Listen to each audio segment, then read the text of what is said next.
Hey everybody, welcome to the tone chart. On the bench today we have my, that's going to be upside down, SX, custom handmade vintage series Telecaster shaped object. Probably, or arguably, one of the best $100 guitars money can buy. Does that make sense? We've done some upgrading to it, put on Wilkinson pickups. This is a Strat pickup, and these, I believe, are Nashville sounds. If you search Wilkinson Nashville Telecaster, you'll find the pickups in question. And this is for the middle pickup. Turns it on, turns it off, and that works the same as a normal Telecaster. But anyway, she's pretty good. It's probably my favorite guitar, and I have some like real guitars, and I always seem to play this one. But what I thought we'd do today is give her a little upgrade. You know, simple little tweak to make it a little bit nicer than she already is. So, yeah, let's get started. Let me show you what we're going to do. Alright, so the string retainers on the headstock are a little bit cheesy. They're plastic and they're not that great, so I thought we'd add some string retainers. These are pretty nice, right? Made in China. Everything's made in China now. But, yeah, they have that nice, what do they call that? Cosmo black look. So I thought we'd add those. So if that sounds interesting, oh, hold on. While we're adding those, may as well and go ahead and upgrade the electronics. You know, the pots, you know, they're not great. They're the original ones that came with the guitar and not that great. So we got some new pots. So if that, oh, hold on. While we're at the headstock, we may as well go ahead and replace the machines, tuning machiners. We have some Godot, Locking, and Cosmo Black. Alright, that should be a nice little upgrade. Well, actually, you know what? Why don't we go ahead and replace the bridge as well? We don't want to have Cosmo Black machine heads and, you know, silver bridge. So we got the Cosmo Black Godot bridge. There, that should be a nice little upgrade, right? And, well, okay, so we don't want the bridge to be Cosmo Black and not have the, you know, pickup selector control plate be silver, so let's replace that too. And while we're there, we may as well go ahead and replace the, what do they call these things? The ferrules, the string-through ferrules in the back of the body. We'll do that too. And while we're at it, we'll replace the strap holders. Cosmo Black. And maybe the pickup input jack cup thingy here. We got that too. So we're going to put all that on there. Oh, you know what? Since we're going Cosmo Black, we may as well do the neck plate. Back plate for the neck. We'll do that too. That should be a nice little upgrade. Here are the rest of the machine heads. That should be pretty nice, right? Oh, we got some knobs too. Put some knobs on there. Cosmo Black. I see a theme here. And while we're there, hey, how about a new pickguard, right? Let's put a new pickguard on there. Heck, while we're at it, why don't we just add a new neck? Let's put a new neck on this guitar. Oh, look at that. It even comes with an Allen key. That's pretty nice.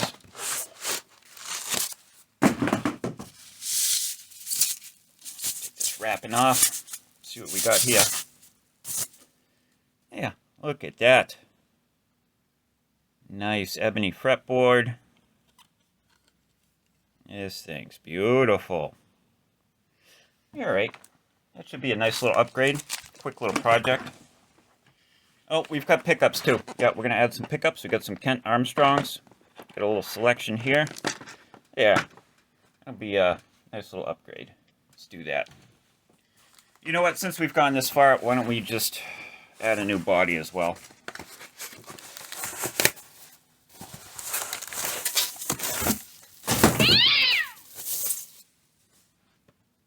Why don't we upgrade it with this?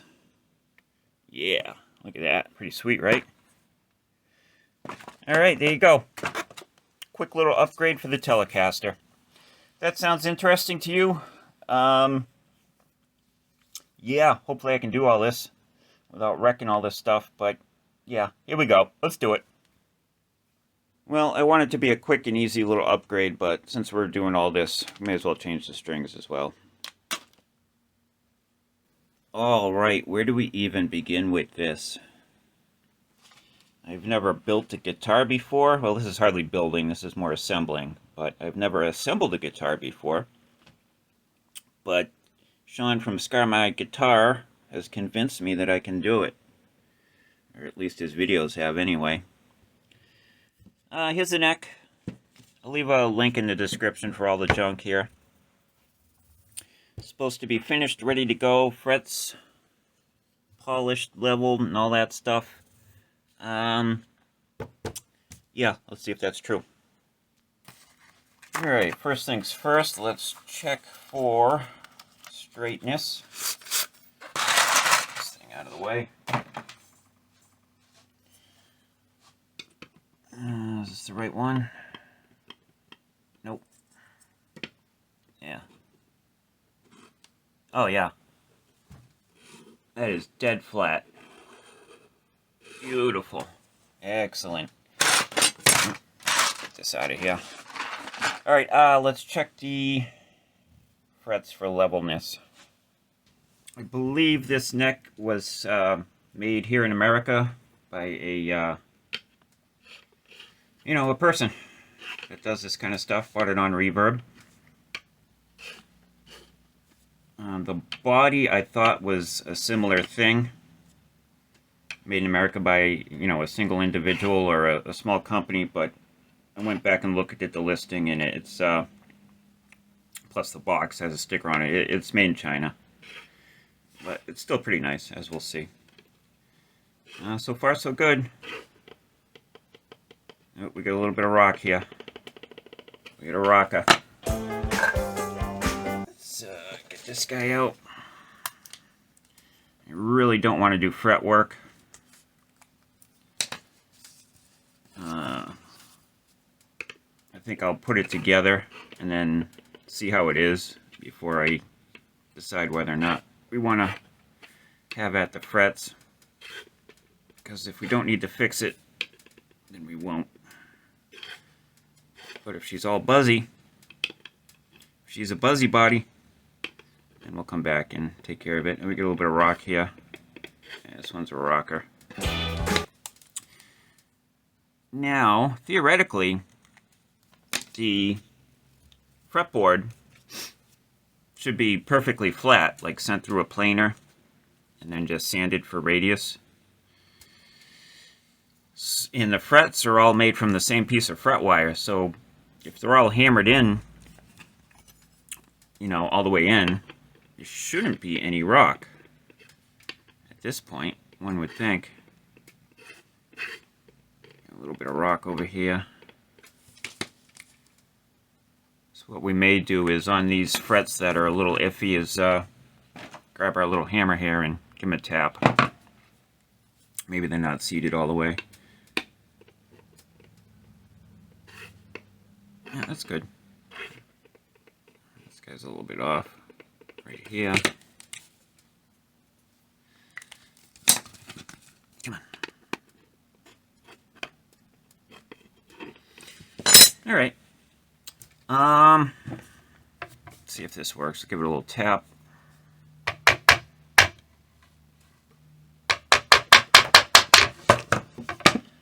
See if that does anything. No, not really.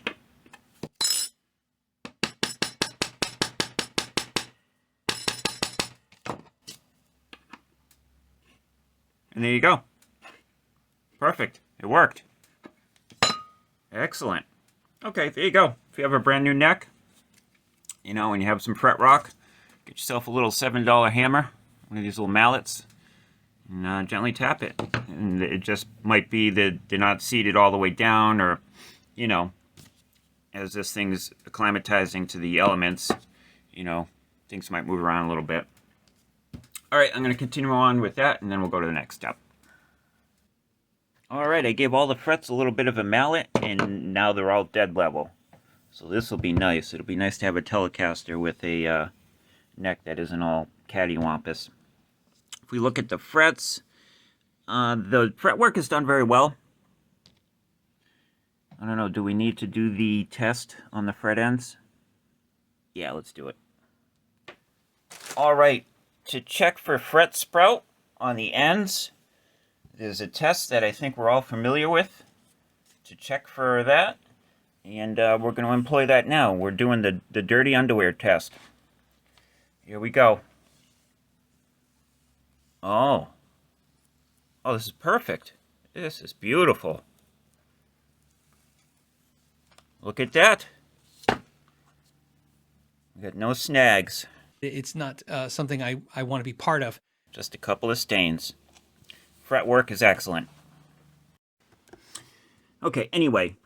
So, if you watch Scar My Guitar like I do, he's been checking out inexpensive guitars from China. And a lot of them, the frets are cut to different lengths or put in crooked. And so, where's Mr. Pointer here? I'll exaggerate this, but you'll have one that ends here, and then you'll have one that hangs over, and then another one that ends here.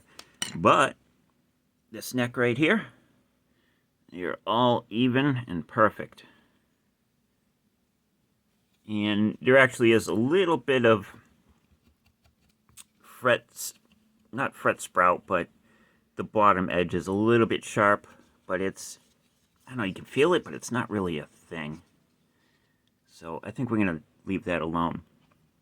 But the crowns aren't really polished and shiny. So I bought some fret eraser. Never used this before. Let's try these, see how these work. All right, here we go.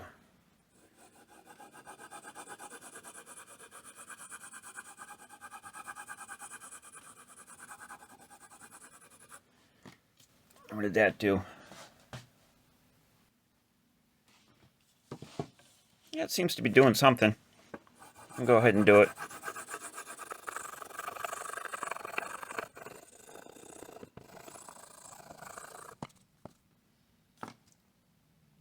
Oh, this is the one we need. 180 grit. Start here.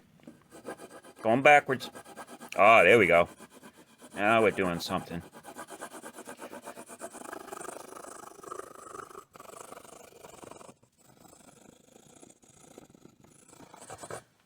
Now we go to 400.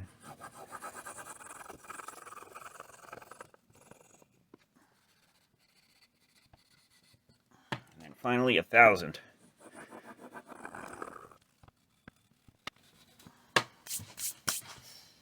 See what we got. Looks pretty nice. That's good enough. We're not going to obsess about that right now. We've got bigger fish to fry right now.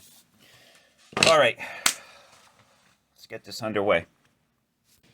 Okay, so I think the most important and most difficult thing is getting the neck into the body straight and aligned with the bridge. Because if it's crooked, you know, your strings will be off. They won't be nice and parallel with the edge of the fingerboard. So to facilitate that, we're going to need, when we are lining up the 4 screws for the heel, we're going to need the low E and the high E string kind of in there, and we'll use those as a guide as to where we want to set this to make sure we get a nice 90-degree angle. So, why don't we go ahead and start with the machine heads. Alright, these Goto tuners, locking tuners, which are not in focus, appear to be staggered. So the ones with the green dots are a little bit lower. They sit lower. And I believe we're going to want those here. And then the not green dots will go here. Alright, get some action cam shots here. So we're going to stick them in the back. It's a nice tight fit. If you're buying these things, you want to make sure you buy the ones with the collar here, or whatever you want to call that, is the same size as the hole you're trying to stick it into. That's what she said. And we have this guy here. Put some light over here. And a washer. Stick them on there. Crank that down, finger tight. And we're going to mount them all first, and then we're going to line them up. And then we'll probably drill some pilot holes for the little screws that go on the back. Sound like a plan? Get in there. Look at that, it's starting to look like a guitar. A guitar. Make sure these are all tight. So some of these aren't sitting all the way flush to the back of the headstock. You can't see that. So I'm going to go ahead and tighten these to get the machines flush against the back of the headstock. But I'm not going to crank them down. And then we will adjust the angle of this. I think we want it to be perpendicular with this angle of the headstock. And then I'll either mark or just go ahead and I'll probably, I don't know what I'm going to do. We'll figure that out once we get there. Let's tighten these down and set the angles of the machines. We'll take it from there. We'll get all these little screws in. All right. How does that look? Does that look good to you? No, we can't. I'll flip the screen in post. Here we go. Kind of set the angle on the first one. Stuck them all in, and then I straightened them all out with a straight edge. Made everything nice and flat. There you go.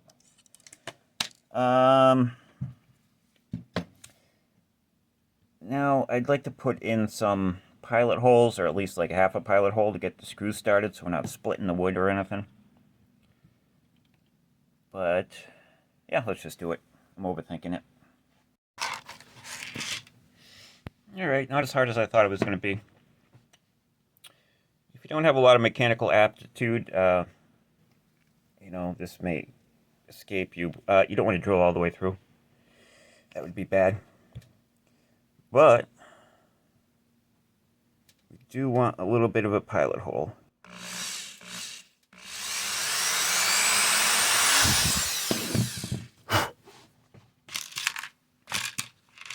Using a 1/16 of an inch drill bit. Depending upon the hardware you have, your mileage may vary, so plan accordingly. There we go.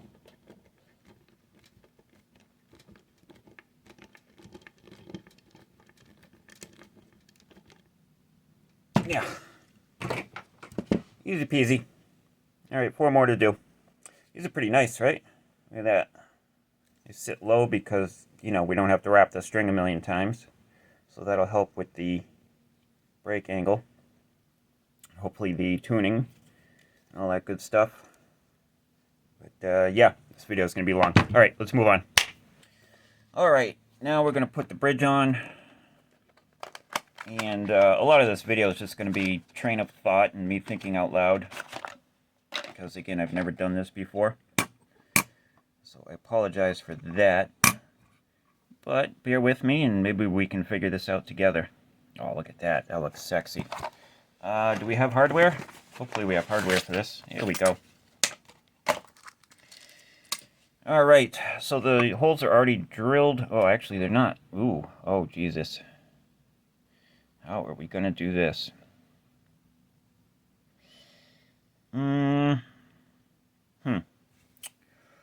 Oh, wait, hold on. Hold on. We have holes for the neck, but again, we want to make sure this is not angled crooked. How are we going to do this? We have the holes for the string through, but we don't have the mounting holes. So what I think we'll do is why don't we get these bridge saddles off so we can see a little better, and maybe we'll peg it, or I don't know, we'll do something. Hang on, let me get these saddles off. Alright, there certainly has to be an easy or easier way of doing this, but I want to get this in as straight and parallel and perpendicular as possible. So I kind of needed a center line. So what I did was, we got to assume these holes for the string through were done on a CNC and they're nice and straight. So we use the straight edge to kind of eyeball a line there. Then we use another straight edge here with the neck pocket to make this line. And we measured this with our high precision calipers here. Cut that in half and see if the two lines match. And they, believe it or not, actually did. So I think we're close enough. It doesn't have to be absolutely perfect, but it certainly would be nice. So now we're going to go ahead and mark the holes for these 4 mounting screws and drill some pilots and then get that sucker in. There's no turning back now.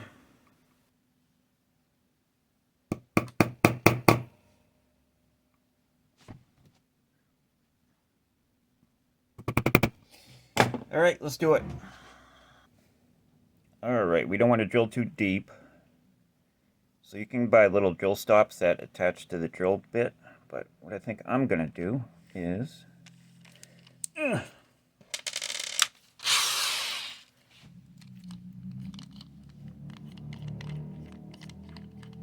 the hell's going on outside?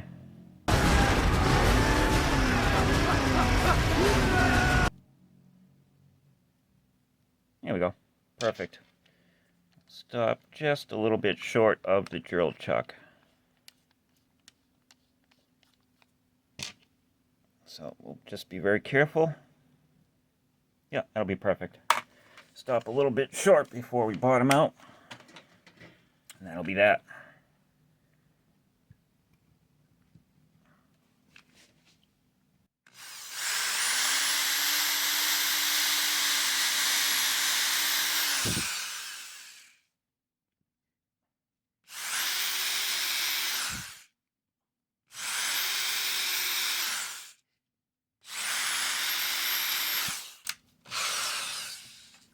Oh, this ash smells wonderful. Alright, now the real hole. So what we're going to do here is... I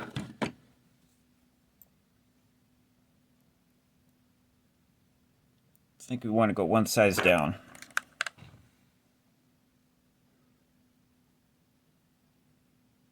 Yep, that'll be good.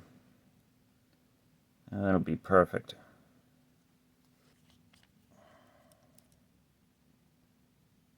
Yep, stop a little short and we'll be good to go.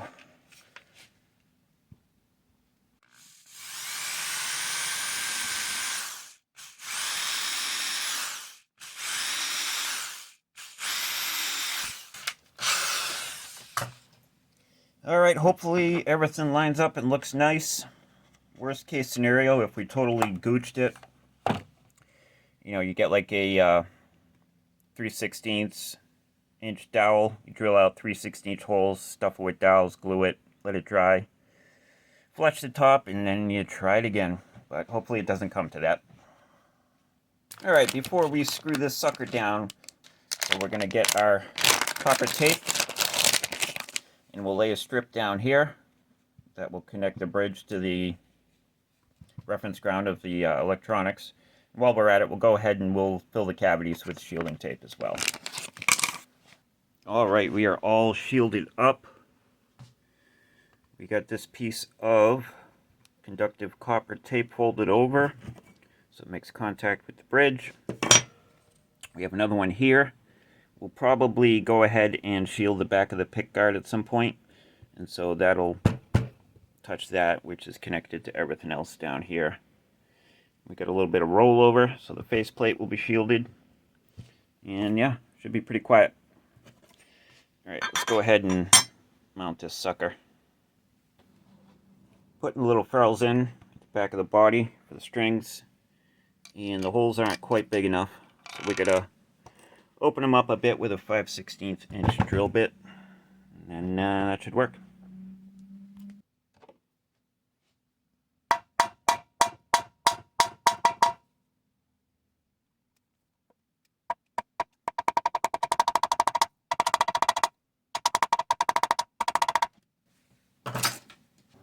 Alright, we're lining up the neck angle here in this axis, and seems pretty good.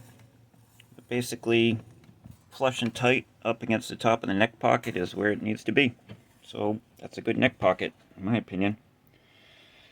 So what we're going to do is, I don't think we need to clamp it, because again, you know, flush up the top of the pocket is perfect. We'll go ahead and just hold it tight, mark where the screws need to go, and then, like we did on this guy here, blast them in there. Fingers crossed. This could make it or break it right here. Alright, I've got the drill bit marked where I need to stop. So let's play Let's Ruin a Guitar Neck. Your chance to win humiliation.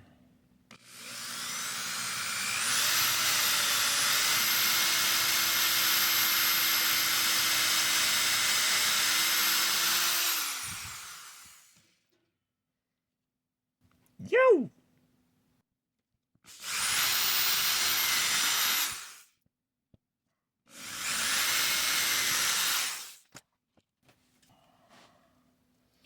Fingers crossed. Alright, she's starting to look like a guitar. Should be smooth sailing from here, but we won't know if the bridge and the neck and everything's all lined up until the end, and whatever. Mistakes will be made. This is how we learn. Worst case scenario is we learn something. We get to try again. Alright, gotta take this off, reassemble the saddles, put the pickup in here, and look at the rest of the parts we have and figure out what we're going to put it next. Okay, here is the neck pickup, right? Yeah, neck pickup. It's Kent Armstrong. THR1RC, I think that says. And it's a humbucker in the space of a single coil. I thought that would be fun. And we have all the wires. So we'll be able to split the coils and all that fun stuff. Got blade pole pieces. Kind of neat. Not a whole lot of information on the YouTube or demos or anything, so you know, we'll be seeing how these sound together, hopefully, if this all works out. Putting the bridge back together, putting the saddles on, and turns out the bridge has two different size springs.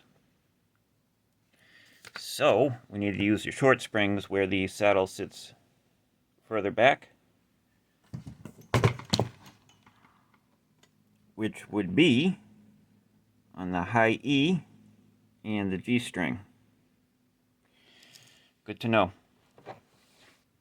Alright, we're moving right along here. So the pickguard, this is a music lily, and got a little bit of play in there. So where do we want to stick this?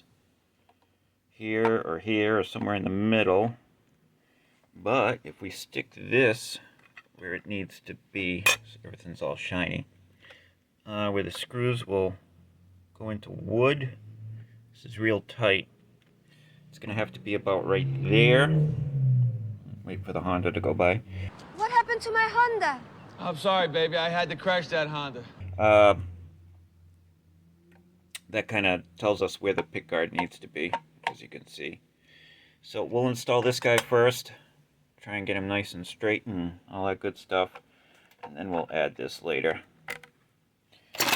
One thing leads to another. Alright, that's what that looks like. Now we're going to put the pickup in the pickguard. We have two to choose from.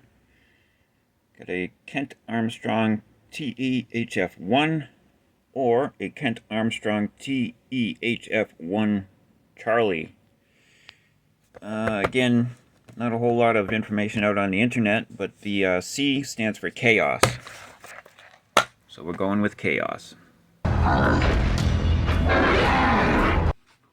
Alright, couple things here.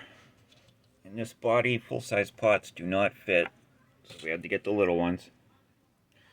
And this neck has the extra fret, so we just barely had to kiss a little bit off of the pickguard to make it, you know, get around this part and slide underneath it. No big deal there. But so far so good. Alright, little snafu because I wasn't thinking far enough ahead. The bridge is not getting grounded, so I'm going to take the bridge off and we'll run a wire that'll be laying down underneath the bridge, and we'll run through this hole here. Hopefully we have enough room, and then we'll solder it to one of the pots or something, solder the grounds to the back of the pots. But we definitely do need the bridge to be grounded.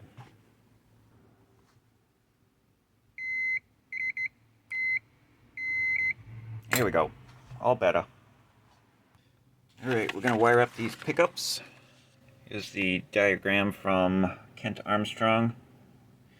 I'm pretty sure he uses the same color scheme as Seymour Duncan. We're going to use this wiring diagram. This is for two 4-wire humbuckers with a 5-bladed switch, 1 volume, 1 tone. And just for added mojo, we have this old blue molded cap from a vintage Fender amplifier that we're going to use for our tone. How much fun do we have here? Hold on. Glad I checked this. Alright, Kent Armstrong, green, white, black, red and shield. Seymour Duncan, black, white and red, green and shield. And there's the headers right there. So, this will be in focus, which is not. Maybe we'll get this in focus. We'll just relabel this. Hopefully that works. Alright, glad that's over. I'm certainly no expert at wiring guitars. Alright, I'm going to clean up the dress a little bit and jam it all in there. And look who came by to visit. It's the Tone Kitty. Say hi, Tone Kitty. Say hi. The owner of this cat is a crackhead in jail, so she just kind of hangs around the neighborhood. So we give her food, and she's ventured into the Tone Church here every once in a while, but she's very much an independent, strong independent whammon. So she's a little bit aloof, but she likes us, and we like her. She's beautiful, right? Say meow. Yeah, she's not impressed. Alright. Shit's starting to get serious. Starting to look like a guitar. What's left? Strings. And we gotta do the setup. Probably have to do a nut adjustment. Jesus. Noisy out there. Yeah, strings and things. Let's do it. Day 2. Happy Saturday. Time to finish this sucker up. I've been playing her a little bit. She is a singer. Notice that the body on this thing is super thick. It's like almost 25% thicker than my other Telecaster. And she sings. Got a little bit of deadness up here, so we might have to put a shim in there, but let's not get ahead of ourselves. We have a few more things to do, but we're almost there.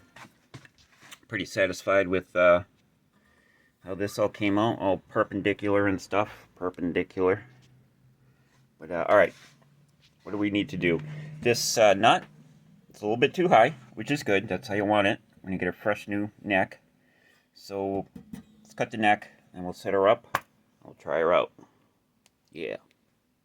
Alright, reliable sources have told me that we want about 20 thousandths between the top of the fret and the bottom of the strings.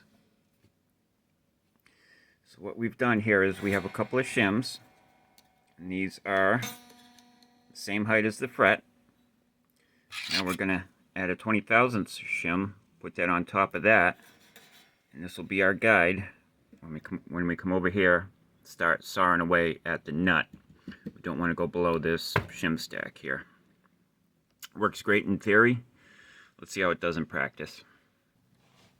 Okay, so we started with a shim stack that was 35 plus 21 for the fret height, and then the 20 thousandths that we need between the top of the fret and the bottom of the string.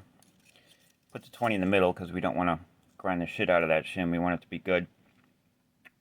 And cut it, checked it. We still had a lot more to go. So then we backed off the second shim. We got down to 35, 20, and 15. Or 35, 15, and 20. And that seems to be pretty close. It's probably 22 or 23 thousandths of an inch between the top of the fret and the bottom of the string. So we're going to stop there. We can always take off more. It's a lot more difficult to add material back to the nut. So let's go ahead and do the A string now. Get this guy out of the way. Hold that. I'm using these things. These are terrible, but I do this so infrequently that buying nut saws isn't worth it. I did buy one for the high E string because these just totally do not work for the high E string. The $10 I spent was definitely worth the price of admission for doing that. Alright, we're going to go with this file here. It's probably a little too narrow, but the sawing action will make the hole a little bit wider than the file itself. And again, you can always go back and take off more.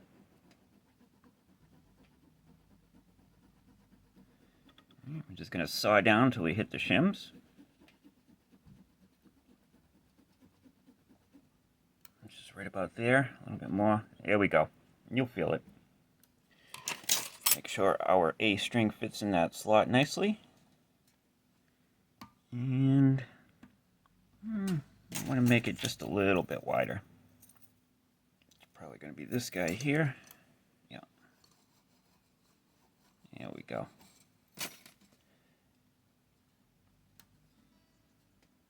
Yeah. Tune these back up to pitch and see what we got here.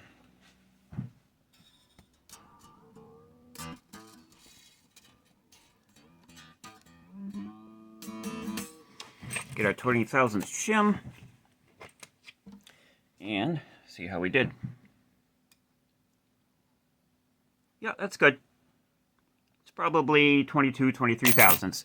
So we're going to repeat the process across the remaining 4 strings and hope we didn't ruin the nut.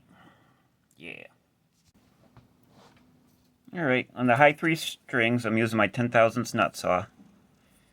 And these are really nice. These make it so much easier. You know, you can really be sure that you're cutting parallel with the shims. So if you can spring for it, this is the way to go. These not the droids. But anyway, we cut them down. Now we just need to, we cut it down to depth, cut the nut down to depth. Now we just need to open the width, and it'll be a lot easier now that, you know, we hogged out most of the material with the nut saw. So, yeah, you can see how these get after a while.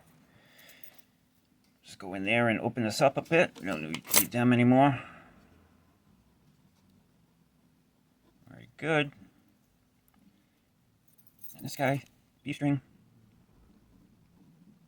There we go, very good.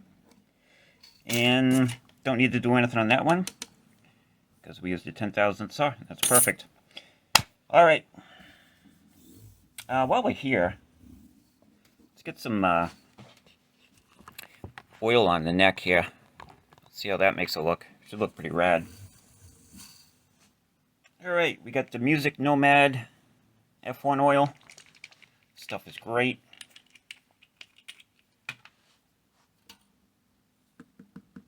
Dab it on there. You can use this on ebony, you can use it on maple, you can use it on rosewood. Works great on everything. Probably should have done this before we strung the guitar up, but we forgot. Alright. Now we're going to take one of Philip McKnight's dirty socks here and just rub it in. Oh yeah, look at that. Look at that.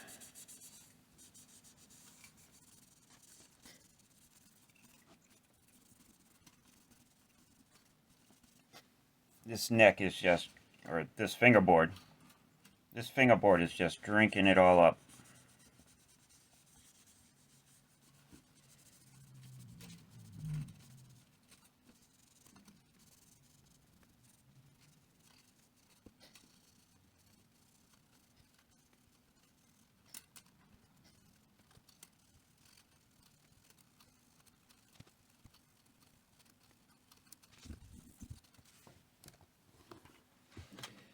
Look at that.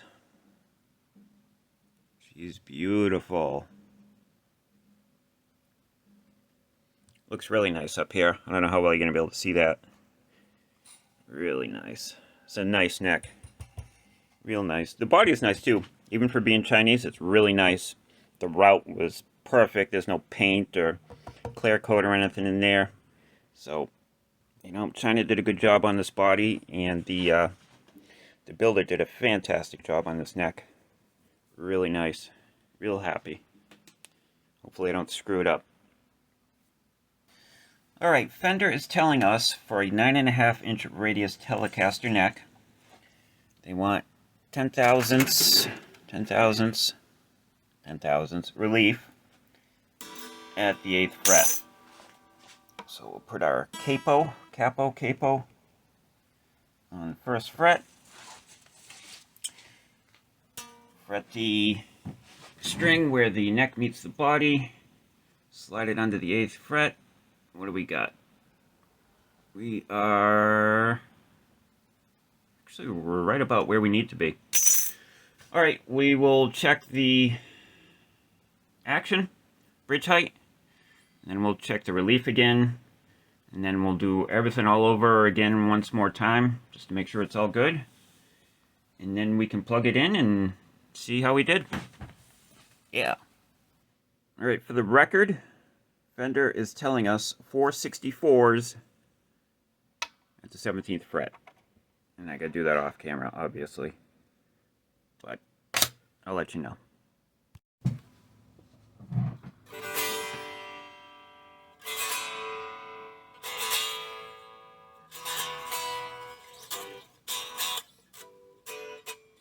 Much to my amazement, there's no dead frets. Just can't play it.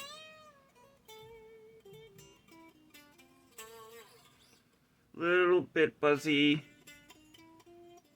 Not bad though. I might need to add just a tiny shim to the front of the heel. But what I also want to do is loosen up the neck, and when we drilled in the screws, right? When you drill in a screw, wood material is going to come out and it's got to go somewhere. So there might be some, you know, some of that material underneath the neck. So I'll probably go back, loosen up the neck, and make sure, you know, the neck is perfectly flush with the heel and there's no interference there. But so far so good. Yeah, I'm going to say I'm pretty lucky, all things considered, that she plays as well as she does. Only had to give the bridge a tiny little adjustment on a couple of the saddles, but there she is. Alright, let's plug her in. I think the wiring on the pickups may be suspect. But that's fine. What I like about Telecasters, it's real easy to get at the electronics. You know, it's not like a Strat where you have to loosen the strings and kind of shimmy the pickguard out from underneath it. You know, we can just 2 screws, pop this thing open, and we can rewire the pickups to our heart's delight.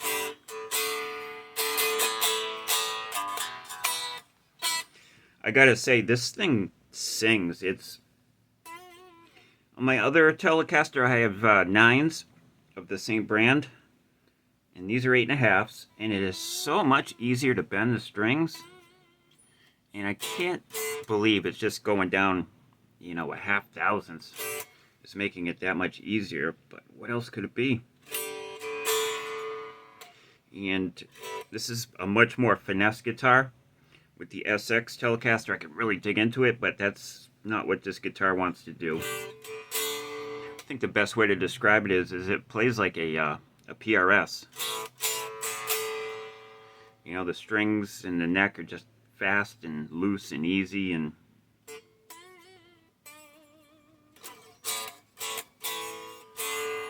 yeah, I'm very impressed with how this came out so far. Alright, let's plug her into something. Alright, we got good news and bad news. Good news is it works.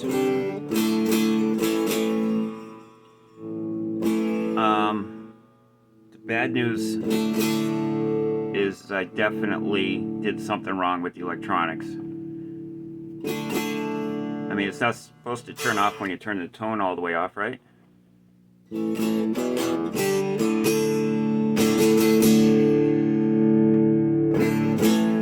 Very low output. Yeah, I kind of suspected, you know, we had two conflicting versions of what the Kent Armstrong color schematic was, and then just, you know, tone priest wiring guitar pickups. That's par for the course. Alright, we'll get it back on the bench, we'll pop this open, and see if we can't fix this. So I thought I had a 3-position pickup selector switch in stock, but I apparently do not. So I'm going to do what I probably should have done right from the beginning, is get a 3-way switch and push-pull pots so we can split the coils instead of trying to make this work with a 5-way switch, because that's going to be all weird. Going to be weird combinations of things. And plus, you know, rule number 1, the KISS rule. You know, it's easy to get carried away. Keep it simple, stupid. Let's not go crazy. So I'll jump on the old interwebs, we'll order a switch, and while we're waiting for that, we'll probably do like I said here with the neck, get under there, make sure there's no crud in between the neck and the heel, fix that up. But yeah, I am very happy with how this is coming out so far.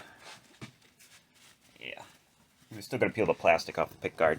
Yeah, she looks pretty nice. I wasn't sure how this is gonna look with the Cosmo Black on the mahogany-ish color body. This is an ash body. This guitar is heavy as hell. It's got to be 8 pounds.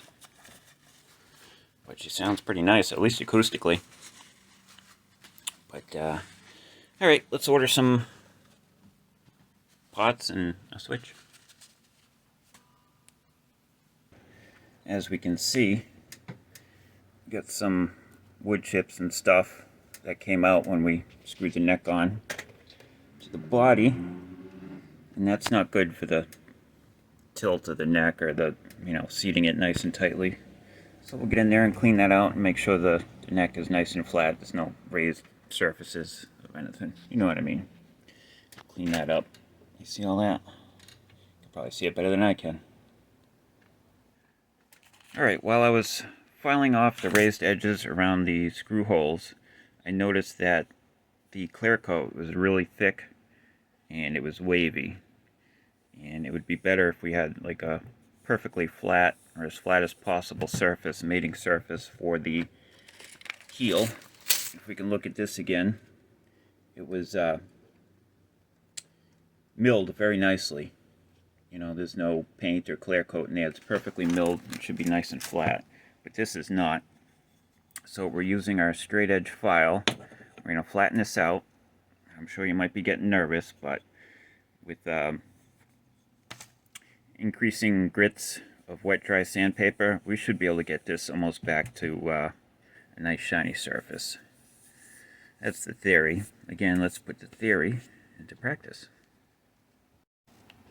And here we are, all back to normal.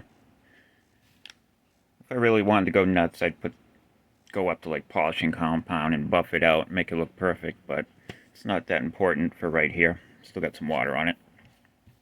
But this was a good experiment to see how the finish would react if we decide to take some of this clear coat off the back of the neck, you know, to have a real smooth action and not be so, you know, the whole clear coat on the back of the neck thing. So maybe we'll do that in the future. But right now it looks kind of too nice to do that. But we'll probably do it anyway at some point. Alright, she's all back together. And I can tell immediately that the action has gone way up. So there was definitely a bunch of junk in there separating the body from the neck. So that was a good thing to do. It does feel like the guitar itself is more solid. So we're going to go and do a whole setup again. And then the high E string, see, it's a little sitar-y. There's no reason it should be. We have these, whatever they want to call these. These pull pieces are lower than like a normal one because they're locking. And I got 2 sets of the rollers, string trees. And the one for the middle 2 strings really wouldn't be doing anything. Or actually, neither of them would be doing anything, but if I put them where they are on my other guitar, because the break angle is sharper. But I think we do need them, so we'll have to find a spot where those will be working good. Maybe like around here for the 2 10 strings. And yeah, waiting for the selector switch and the new pots, new pots to show up. And last but not least, when we're done with everything else, we'll put the strap buttons on. Almost there.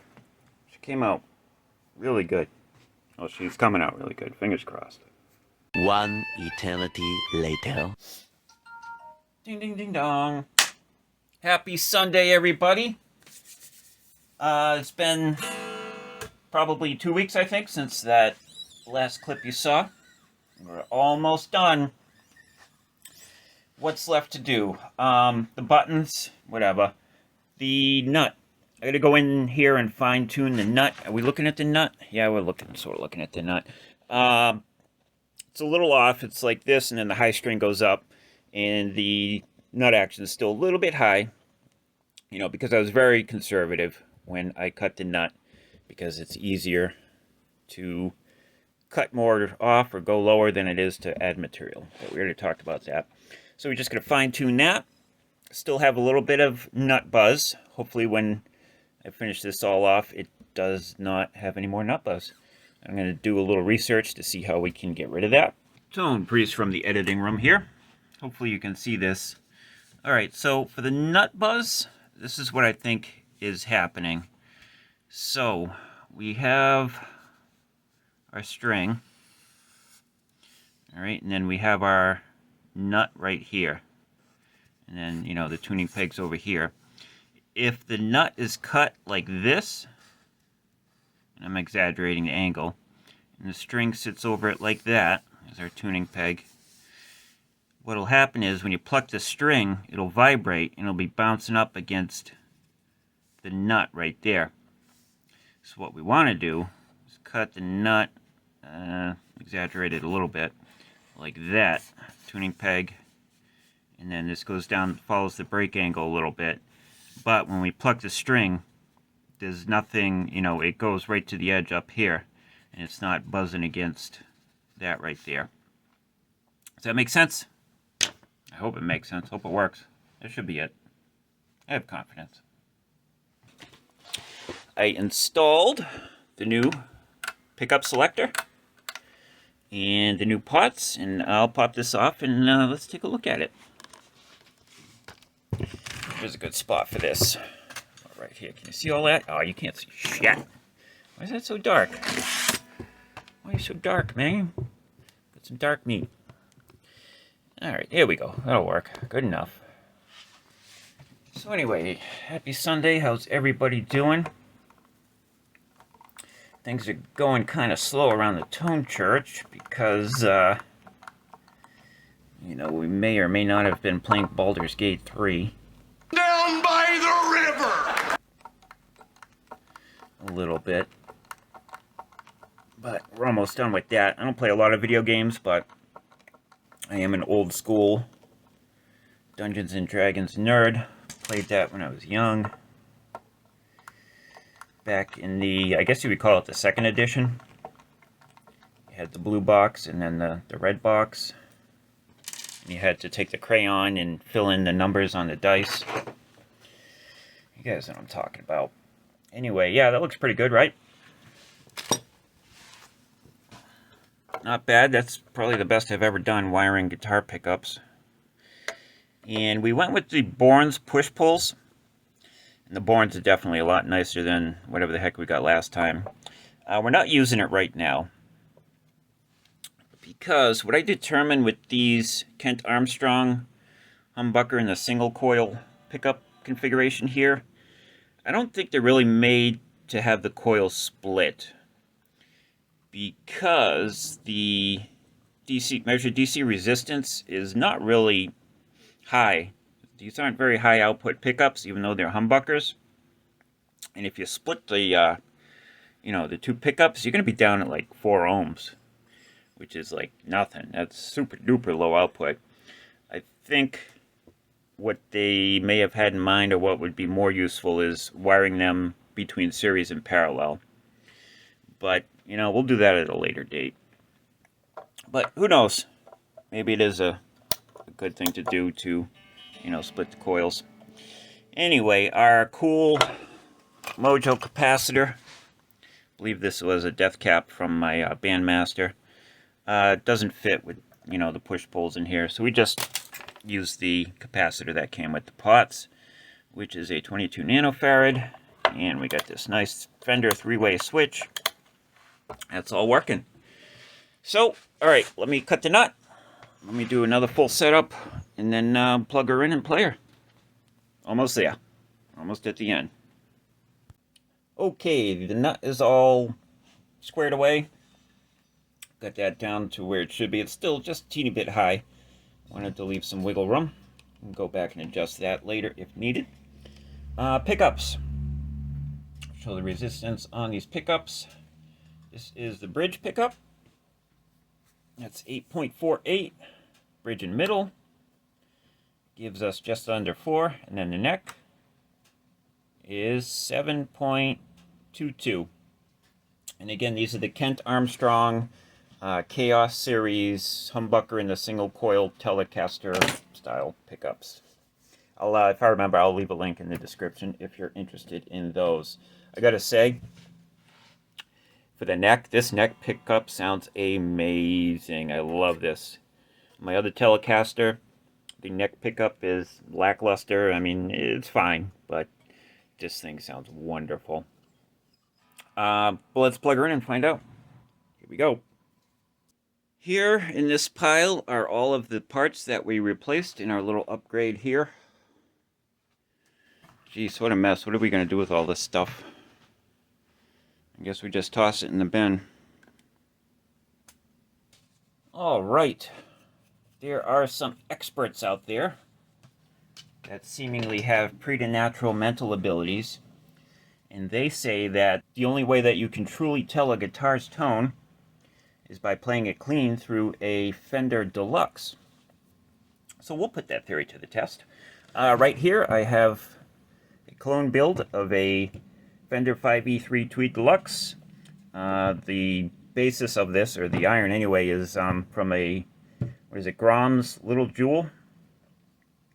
And basically the only difference is this has a 6x5 instead of a 5y3.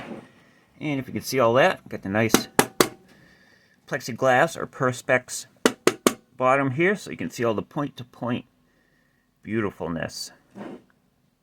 Maybe not beautifulness, but good enoughness. Alright, haven't plugged this sucker in a while. We'll plug her into the Fender 2x15 cab and see what we get. I'm gonna figure out what all these knobs do. I don't remember.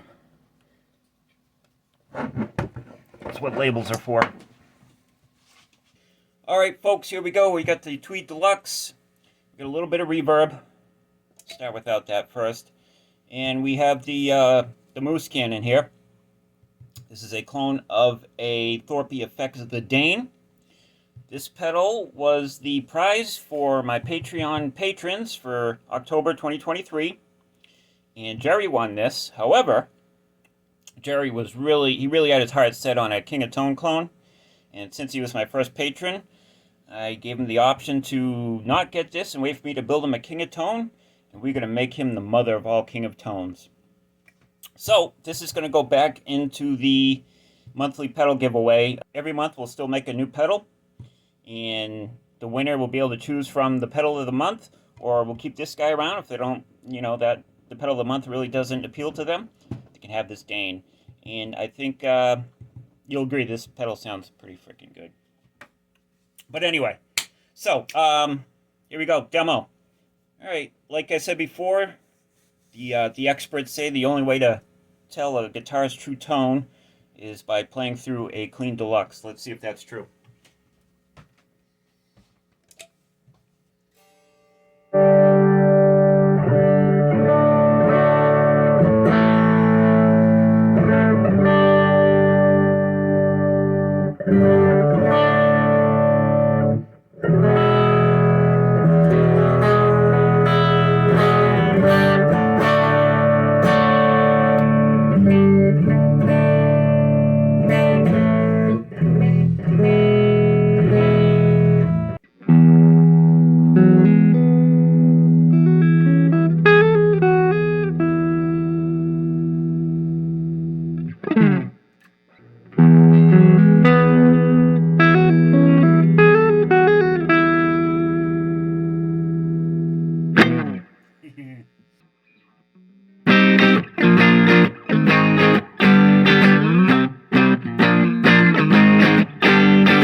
Alright, that's all well and good, but let's see what else we can do here.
was that? Well, it was definitely fun. Hopefully it sounded pretty good. I just do not have time to engineer and make everything sound like the big guys. The difference between me and the big guys you see on YouTube is I devote 60 hours a week to the day job. This thing is amazing. Wrong truck. Girl power. Where do we even begin with this thing? Oh, I guess we just did. Look at that.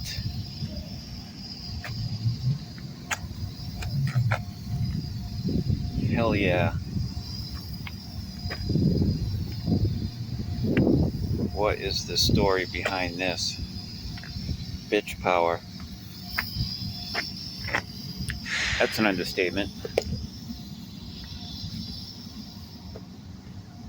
It's like this person ran out of skin to put tattoos on their body, so they're like, well, I guess we'll do the Jeep. This is amazing. Yeah, there you go. And we're doing other stuff here too. Gonna take care of that. We're trying to do the Pedal of the Month Club over at the Patreon. If that sounds interesting to you, $5 a month. I only have 2 patrons right now, so if you join, $5, you got a 33% chance of winning an awesome pedal. Check it out. You know, you can return cans of bottles or, you know, search between the cushions in your sofa for $5. So check it out. Think about it. Check it out. Anyway, what did we learn from all this? Things I was not expecting. Number 1, the hardware, the screws for this bridge and for the neck pocket thingy there, the neck plate, both the neck to the body, are cheesy. You probably want to go and find better hardware. I actually broke one of the screws screwing that in, and it did have an appropriately sized pilot hole, but this is an ash body, and ash is pretty hard, or seems to be. I don't know, I'm not an expert, I'm not a plumber or anything, but maybe use some, is there like screw grease or something you can use to make it easier to turn in? But anyway, the hardware combined with the ash body made it, you know, so this, I broke this screw, and it was real sketchy trying to get those screws in there for the first time into the neck. Also, these bolts on 2 of the saddles of the bridge, when I was removing the bolts, they got hung up. And I think it's because of the Cosmo black plating.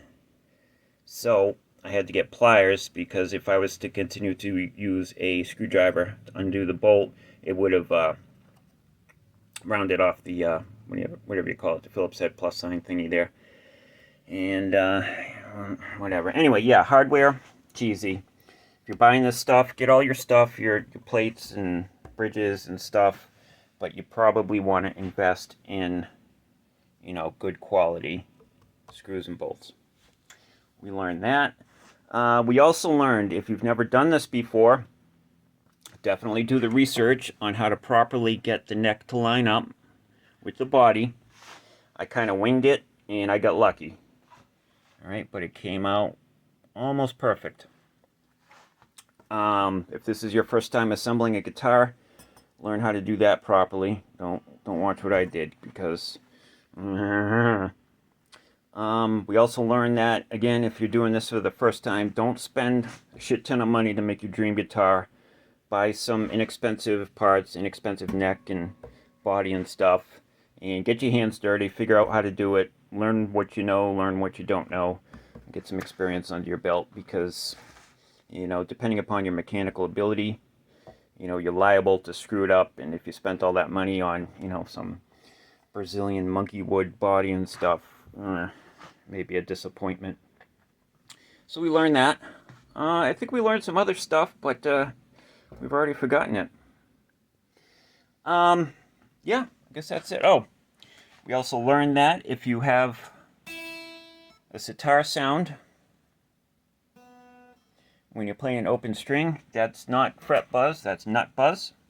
Still haven't quite figured out what the remedy is for that, if you need to make the slot bigger or smaller, or if it's the shape or whatever, but we'll do some research. But if you have that problem, it's nut buzz. It's the string actually vibrating up against the nut. We also learned that if you have these kind of tuners where they're staggered and they go real close to the headstock, you don't need these. I added these because I thought these were loose and these were causing that buzzing sound, but it was actually the nut. So these are basically doing nothing and they don't need to be there, but I drilled the holes and installed them. So if I took them out, you know, there's going to be a couple of ugly holes there. So we'll leave them there. They're fine. Not hurting anyone. Did we learn anything else? I'm sure we did. What did you learn? Write it down in the comments. Let everyone know. If there are any errors or omissions, go down in the comments. Help everybody out. Help the community out. All right, if you made it this far, God bless you. I thank you for watching. I want to thank all my Patreon supporters, subscribers, anyone who thumbs up, anybody that likes and leaves a comment, anybody else can rock on. All right, everybody, thank you very much. Rock on. Done.